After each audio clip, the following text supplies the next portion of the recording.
One of the most frequently asked questions I get both on the YouTube channel and the podcast, as well as folks who write into the blog, is how can I successfully market my memoir?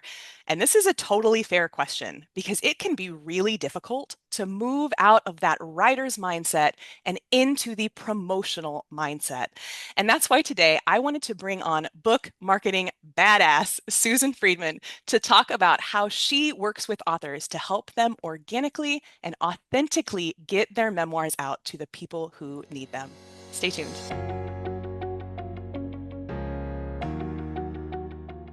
You've got the story, you've got the idea, you just don't know the steps in the process. If this is what's holding your memoir back, I have got the solution for you. The Memoir Method Checklist is going to take you through every single step you need from idea to published marketable book. And you can download it now at pageandpodium.com/checklist.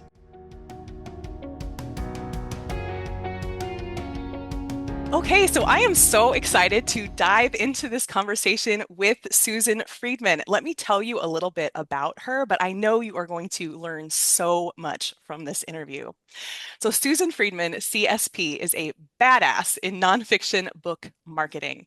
With 30 plus years of experience, her company, Aviva Publishing, helps authors sell books in bulk and thrive in their niche. She's an international best-selling author of 18 books, 18, and her first book sold 500,000 copies. It's amazing. She also hosts the excellent podcast, Book Marketing Mentors, which I have personally been on. It was such a great time. Check out that episode. And her podcast is award-winning. It is a weekly podcast in its ninth year, and it ranks in the top 1.5% of podcasts worldwide. So after you listen to this episode, bop over and binge her podcast. You will learn so much. But for now, welcome, Susan. I'm so happy to have you on this show. I'm so thrilled to be here, Amanda. And yes, your episode was probably one of the most listened to that I had. So yes, yeah, pat yourself on the back. Oh, Yes. go on, go on. We'll put the link in the show notes. You put them in the show notes so people Yes. can listen to your brilliance too. Oh, well, thank you so much. Well, I'm excited to talk a little bit about kind of some of the specifics that people bring up. But before we get to that, share a little bit about what's your passion? What's kind of the core of what you do for folks? I love to guide, and I emphasize that word guide, authors on their author marketing journey. Because so often they have the book, they've given birth to this baby, and then they think that's it. And Wow. somehow, it's the field of dreams, build it and they will come.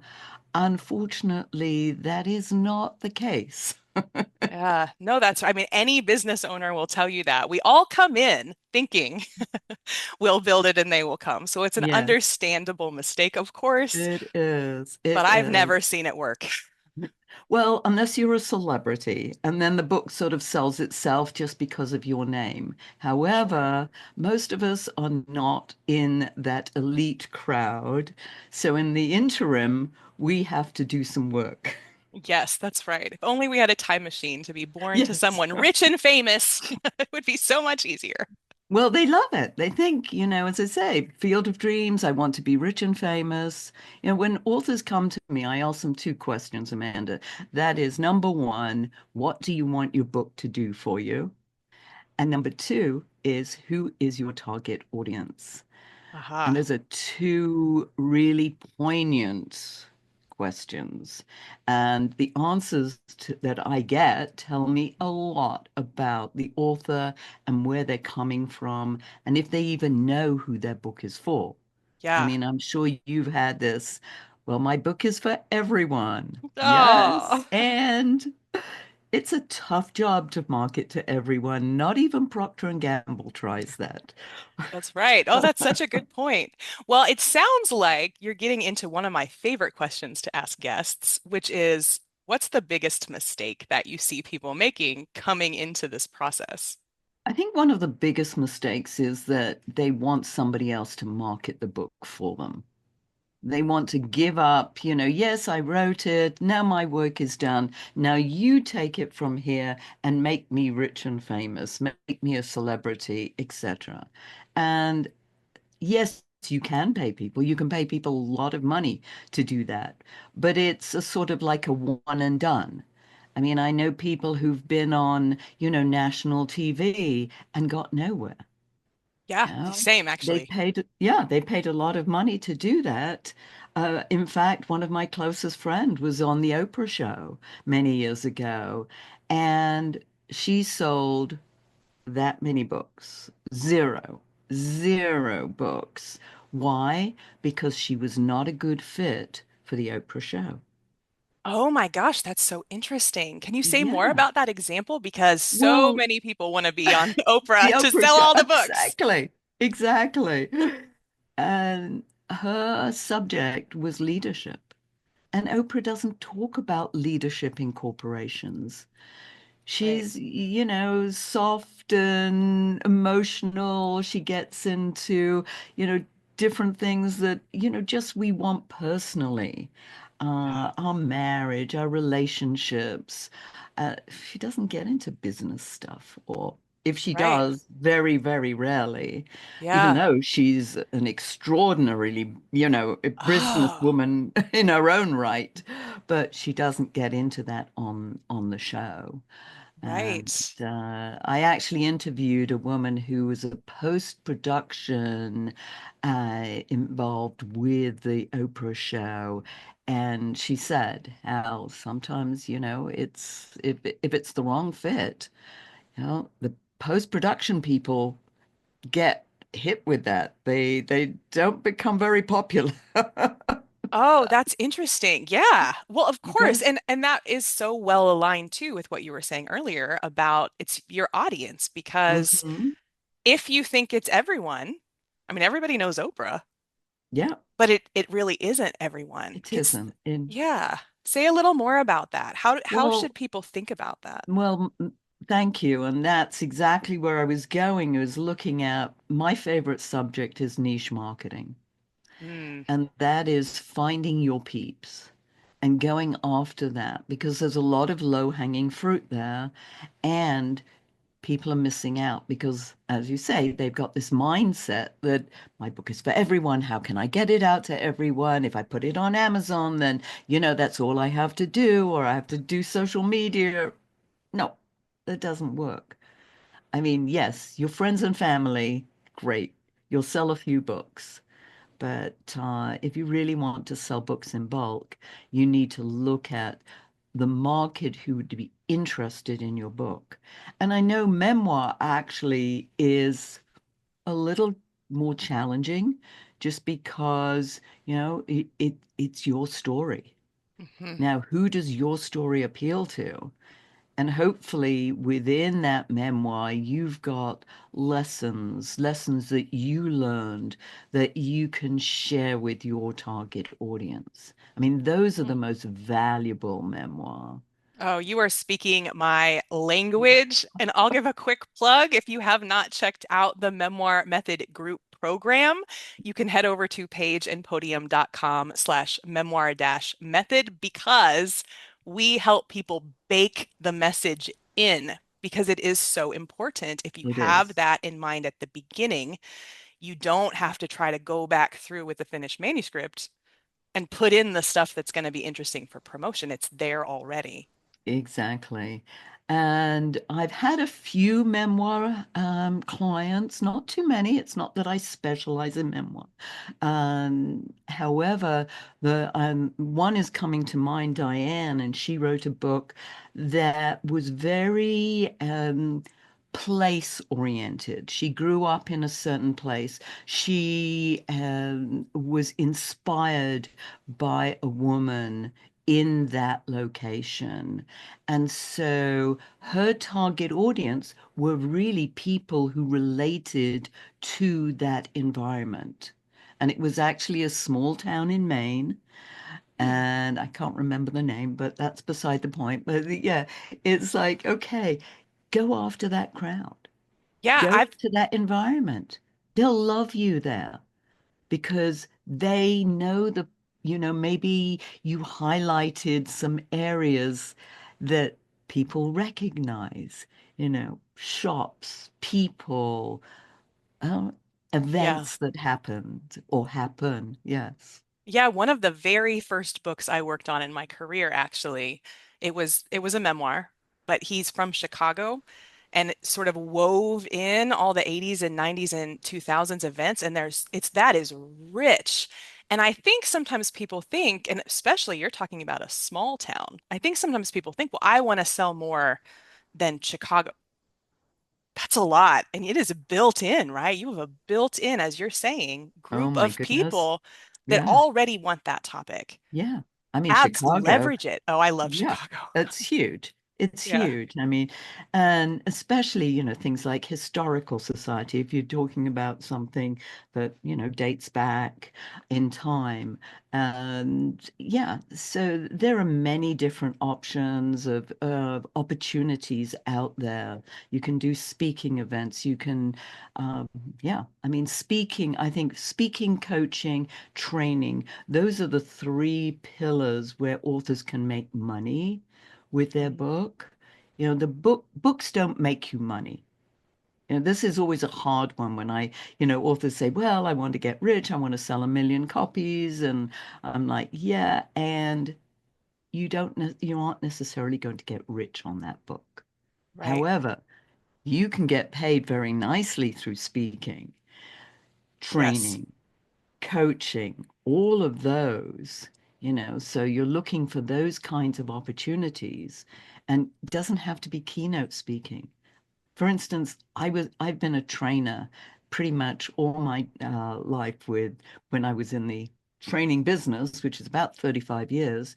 But that's my aspect of speaking. Mm, I know many people think keynote speaking. To be honest with you, I don't care for keynote speaking. That's not my thing. yeah. Um, Give me 3 hours rather than 30 minutes. Well, and I love that you're saying that too, because I do find that sometimes I think just the pressure of, "Oh, I've got to promote this, I've got to make my money back, whatever it might be. I think people feel like resolved to having to do something they don't want to do. I hear this with social Mhm. media a lot, right? I don't want to be on Facebook. I don't want to be on Instagram. Like all of the politics that are happening, that's so understandable, right? But people feel like, well, social media, that's how you market is social media. So I have to do social media or I have to do keynotes. And I love what you're saying because no, you don't. And in my Mhm. experience, if you try to do a whole strategy based on something you don't like to do, it's You not, won't do it. no, and it's not going to work because you won't be consistent. Exactly. Yeah. You got Yeah, to absolutely. find what makes you tick. I mean, you started off asking me, what is my passion? What am I passionate about? And that's exactly what I ask my authors. What is it your passion? You don't want to speak if you're an introvert? Okay. So maybe, coaching or training, teaching people how to write your memoir. I mean, I know you work with them, but people always want the behind the scenes. Mhm. How did you do that? If I was to write a memoir, what are some of the things that I would need to do? So I mean, your book is so full of articles, lessons, opportunities. I mean, tips. I mean, there are all sorts of things that I always look at. How can you cut, dice, and slice a book Yeah, absolutely. and use it? If you, yes, social media is one of those. You got to do a little bit. I mean, I resist it. I really do. I'm not on social media a lot. I've picked LinkedIn as my platform of choice, and you find a platform that where your target audience hangs out. It's no good, in memoir being on LinkedIn if it isn't relating to business people, for instance, because Right. that's, really where a lot of business people hang out. Yes, But maybe Facebook might be more the thing for you, Instagram. that's exactly right. Well, say a little bit more about thinking about how we can match up our audience and really make sure we're speaking to them because that's so core to all of these things that you're sharing today. Yes. And And one of the things that you said earlier is that that's something that, when you're working with an author, you look to establish right up front before they start writing the memoir. Is like, who are you talking to? Who's the person that would want to learn more about, your experience? Yeah. And I we've just published a book. The author is a chiropractor, and she wrote a memoir. She had a lot of medical issues, and her memoir is all about her struggle with that. But at the same time, there are a lot of lessons that she learned. And so her book actually speaks quite a bit to the medical community as Mm. well, practitioners, because she tried all the, prescribed way of doing things and nothing worked for her. Oh, that is a So, hot market. And I yes. think that gets at kind of something I've observed in a question that I want to ask you, which is I hear from a lot of people who will say, well, okay, but I'm not a doctor. I'm not a chiropractor. Hmm. I just healed from this thing in that case, or, I just went through this. I heard from someone recently, like, well, I am not an adoption expert. I just adopted a child. I think you are an adoption expert if you adopted a child. It's just a Exactly. particular type of expertise. So, Correct. is that something that you work with people to kind of see where they can really contribute to the conversation? Very much so. Very much so. For instance, one of my clients wrote a book about dementia, Taming the Chaos of Dementia. Her husband, so she, was a caretaker for her husband for 2 years while he went through dementia until he passed. And she wrote a book about it. And now she's reaching out to other caregivers who are in the same situation that she was in. And this isn't exactly a memoir. However, the notes she took of the process that she went through, the fact that every time somebody came in to just look after her husband for a few hours, she had to give him medication. What medication, what does he like, what he doesn't like, all sorts of things that, and the list goes on. But she wrote all about this. And now she's doing that for other caregivers. And it's beautiful. And I It's beautiful. it's amazing. And I think that's such a great example too, because if you are a full-time caregiver for a family member, you know what you are not wanting? More doctors to tell you what to do. There are And they don't plenty of know. doctors. They They don't don't. know. What you want is somebody to tell you how to survive yourself while you're caring for Exactly. this other person. And doctors aren't an expert on that. That Exactly. No, has to be someone that lived it. yeah, yeah, they're giving you the prescription, take this drug, this is going to help, etc. But things like in her book, Barbara talks about the technology, things that she found that were very helpful. And these are the kinds of ideas that she's passing on to others, things that others may not have done the kind of research that she did. Where someone writing a memoir, I'm assuming they've done a lot of research. Yes. And other people may not have done that kind of research. So, in and of itself, that they can teach about how they went about doing the research. Yeah, and I think, as I have a PhD, and one of the things that people kind of misunderstand about a degree like a PhD or any research degree is really what you're doing is taking a pretty narrow topic and just thinking about it for a million hours. And you know who does that? Memoirists. It's your life, it's your Yes, experiences, but to even get that book, to the point that you can even start writing, you have thought more about those experiences than 99% of people that have been through it. So yes, to me, but this is one of the things I think a lot of women, it feels so scary to say, I'm an expert in this because what if somebody else that has credentials, comes after you or something? I think that is a really scary thing. And I think it is something that holds a lot of people back. I think social media feels very scary. What if people come for me? I think even speaking, what if I mess up? What kinds of tips do you have for people who are feeling just really a lot of anxiety about putting themselves out in front of people? Just be you. Just be you. I mean, you and I are being who we are. The other day I was on the phone with somebody who is an avid listener of my podcast. And I always talk about, and I'm going to offer your listeners too, a 20-minute consult, to do a book marketing brainstorm. And so he took me up on this and he was gushing, "Oh my goodness, I listen to you every week. Oh, I'm actually on the phone with you." And I'm like, "Mm-hmm. And I'm exactly who you here listen to. Yeah. This is me. I'm not trying to be anybody else. I tried that and it didn't work. I think we all try that, I think right? we do. I And think we especially do. I'll be really stuffy. Well, everyone wants to listen to that. People want you to be exactly right, authentic and you. And I think one of the things for memoirists is keep in mind that you already actually are putting your authentic self out there. Oh, without any shadow of a doubt. I mean, I would be really nervous to write a memoir.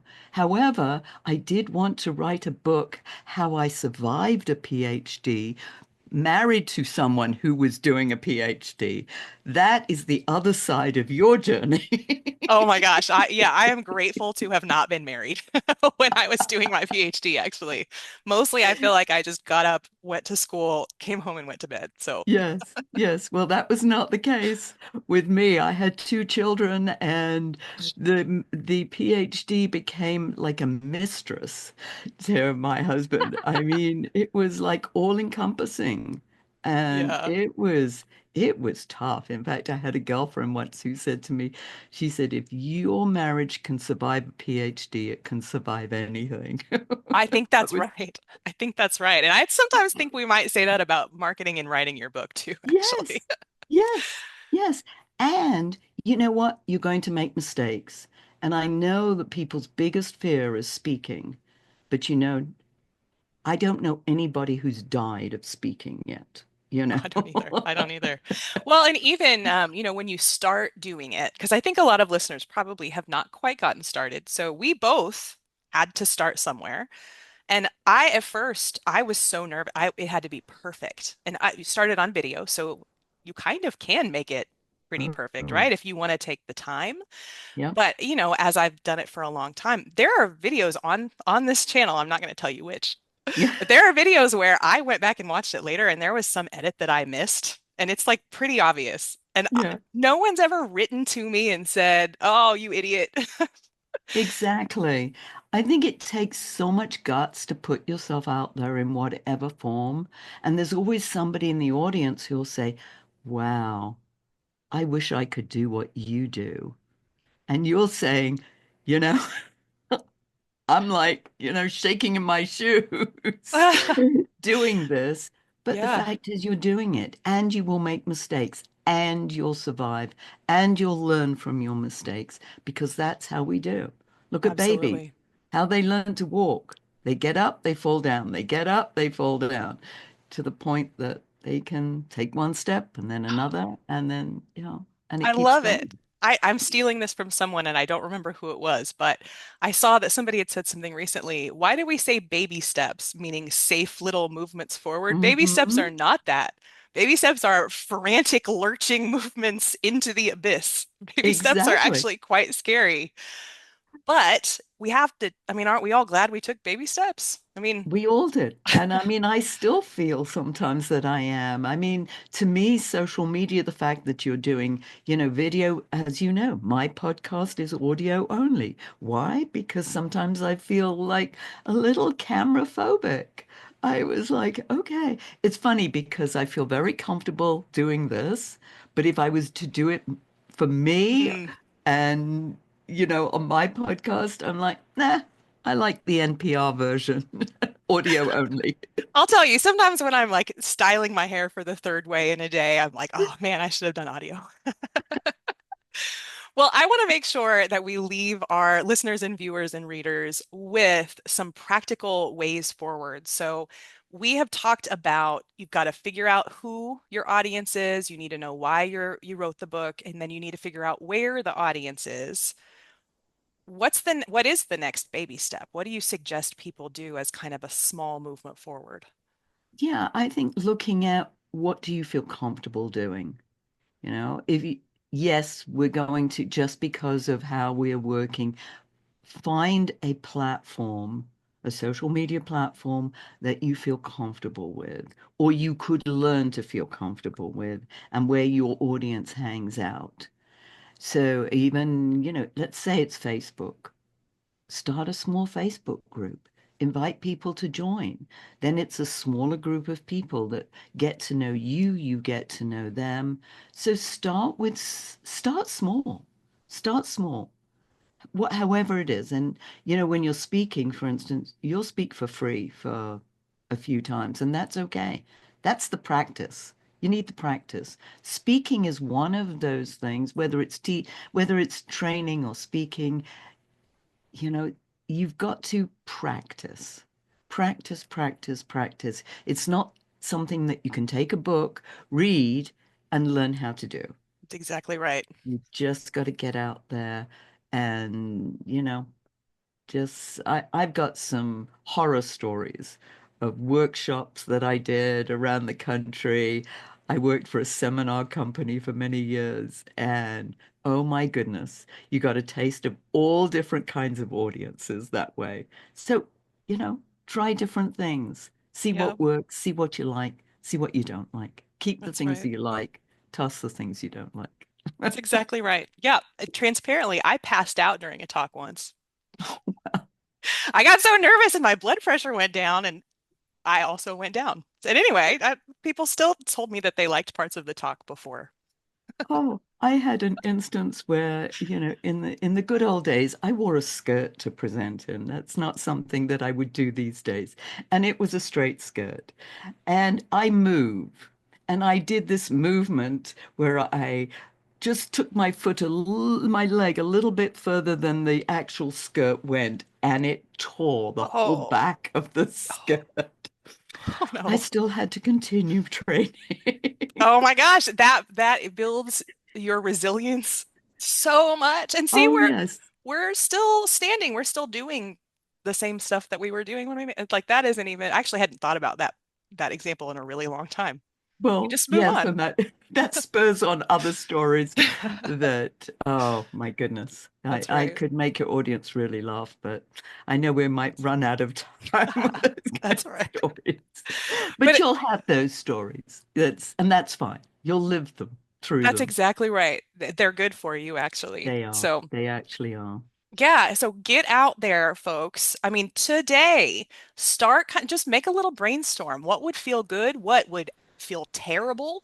Kind of make yourself a couple buckets, make yourself think about this, figure out what is that little thing. Speaking for free, those are great suggestions and things that you really could start thinking about doing today. Go to your library. The library Mm, love that kind of thing. Your local library. You're a celebrity in your own town, or you could be if they knew that you wrote this memoir. that. Do not hide it because you feel like it's small timey to be in your local library. Absolutely. You No. you just need a couple of big mouth fans. Yeah, From there it goes. It's just that you've got to get exactly. to where you're finding those big mouths. The media will pick you up locally.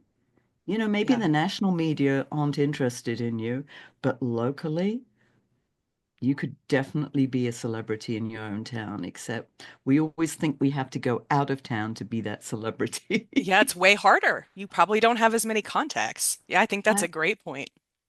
I remember a speaker colleague of mine, who I was living in Cincinnati at the time, and he came to Cincinnati. He was hired to do what I do. And I was like, how come you were hired and I'm in town? He said, "You're always a celebrity when you come in from out of town." That's right. That's right. Well, this has been so informative, and I know many of our listeners are going to want to take you up on that consult.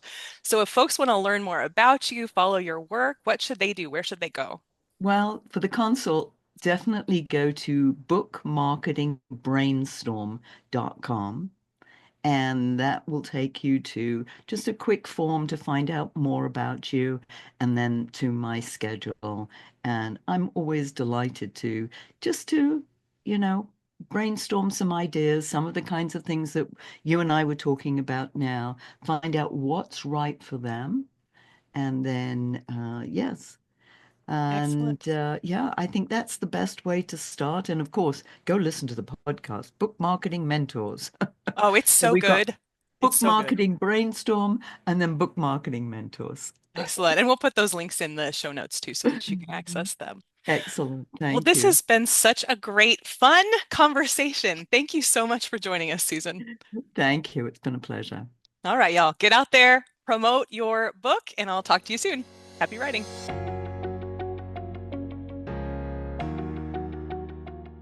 You know what they say, if you fail to plan, you plan to fail. And this is exactly what holds so many people back on their memoir projects. That is exactly why we created the Memoir Method Checklist, a full, complete list of every single step you need to take to get that memoir written, published, and marketed successfully. You can download it now at pageandpodium.com/checklist.